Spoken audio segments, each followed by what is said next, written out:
Olá, eu sou Luiz de Oliveira, está começando mais um WTN Saúde. O tema de hoje é câncer de mama. Nós convidamos o oncologista clínico Dr. Gilberto Amorim. Dr. Gilberto, tudo bem? Tudo bem, obrigado aí pela oportunidade. É um prazer receber você aqui. Para começar, qual é a incidência de câncer de mama no Brasil?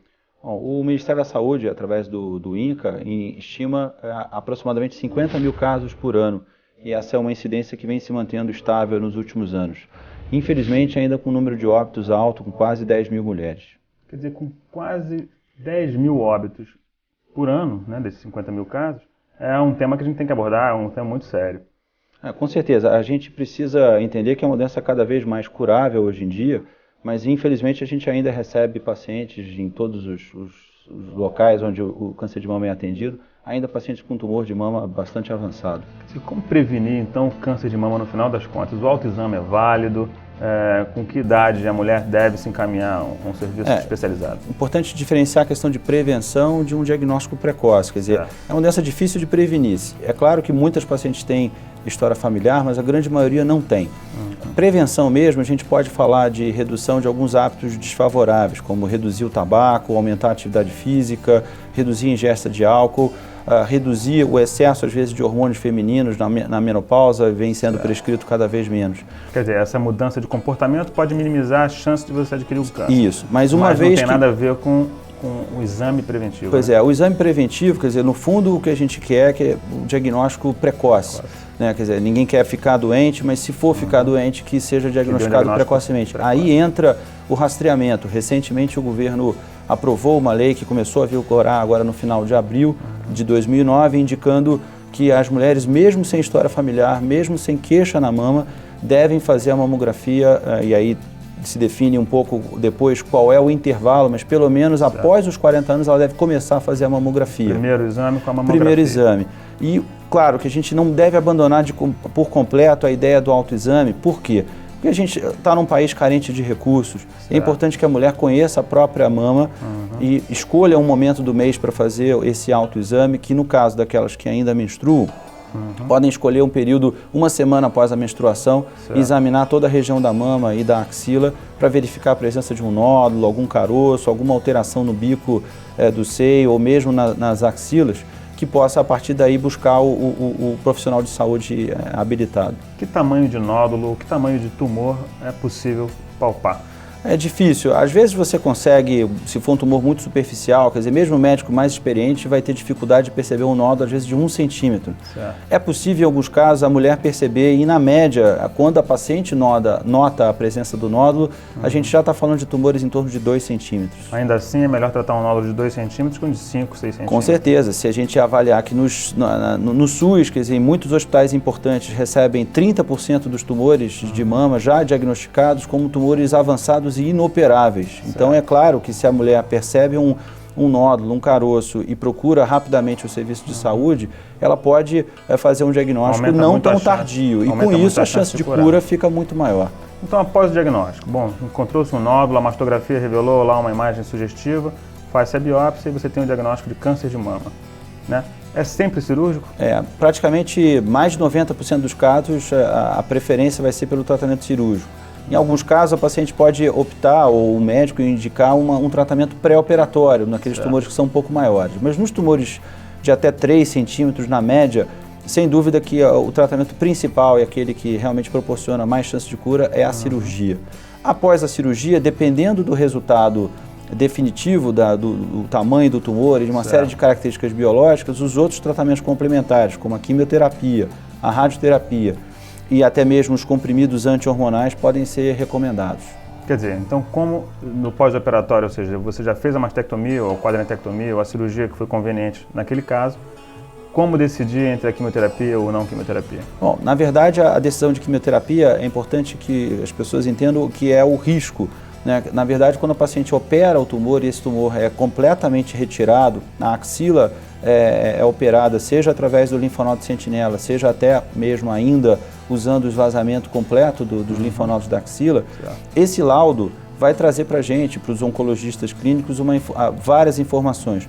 Qual o tamanho do tumor, se ele era infiltrante, se ele não era, qual é o grau desse tumor, características da axila, se tinha algum linfonodo doente, quantos linfonodos são, E dentro de um exame mais sofisticado, mas que já é usado de rotina, que é a imunohistoquímica, a gente quer saber qual a relação desse tumor com os hormônios femininos e uma proteína chamada HER2, que é uma proteína que existe em 20% dos casos de câncer de mama. O que existe de mais moderno para você decidir entre a quimioterapia e não?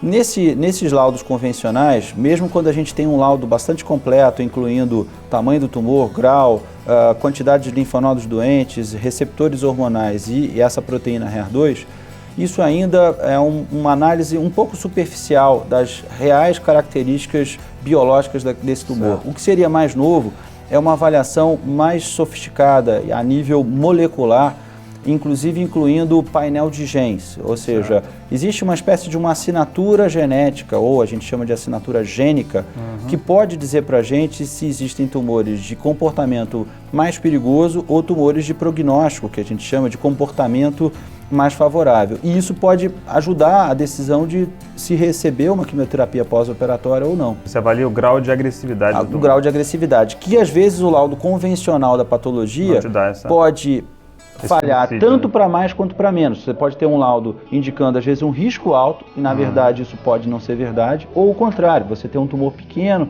com características biológicas aparentemente tranquilas e quando você faz um teste mais sofisticado dos genes desse tumor, você pode chegar à conclusão que o tumor é bem mais perigoso do que você imaginava. Quer dizer, então isso é fundamental para você decidir se entra com a quimioterapia ou se não entra com a quimioterapia. E a quimioterapia é desgastante, também é um tratamento caro, né? É um tratamento caro, às vezes alguns desses protocolos têm realmente um custo bastante elevado, além do custo físico e até psicológico dos sintomas colaterais, que a gente conseguiu melhorar nos últimos anos, mas a gente não conseguiu eliminar de todo, a questão da perda do cabelo e outros sintomas que vão existir em maior ou menor grau.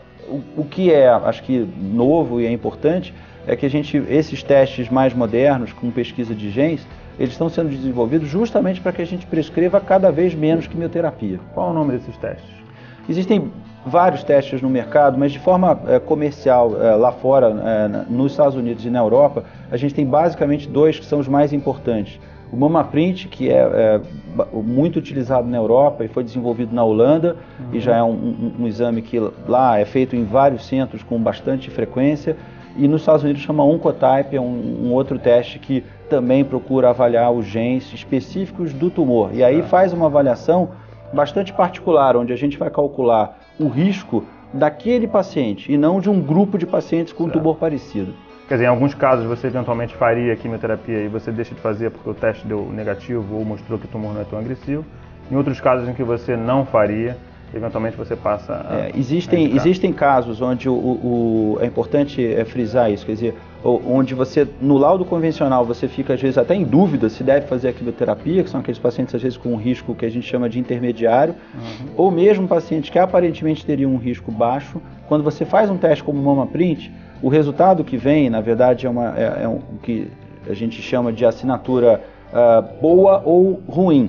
Então, é preto ou branco, ou seja, você faz aquele teste, pesquisa 70 genes que avaliam várias questões relacionadas ao comportamento biológico desse câncer, e aí é preto ou branco, ou dá um laudo positivo, no sentido de que o risco naquele tumor é baixo, ou, infelizmente, um risco um pouquinho mais complicado. Na verdade, muitos dos pacientes que a gente hoje trata temendo uma recidiva estão sendo super tratados. Então, os pacientes às vezes estão recebendo quimioterapia sem necessidade. E um teste desse, quando se tornar comercialmente mais disponível, que uma das limitações é o custo, e também a necessidade de material do tecido tumoral já na hora da cirurgia, à medida que isso se tornar mais factível, mais fácil de fazer no dia a dia, você vai poder favorecer uma série de pessoas que, se tiverem um laudo favorável, vão conseguir escapar da quimioterapia, por exemplo. Bom, foi importante esclarecer. Vamos ficar atentos. Muito obrigado pela oportunidade, mais uma vez. O prazer foi nosso. O WTN Saúde vai ficando por aqui. Semana que vem tem mais. Até a próxima.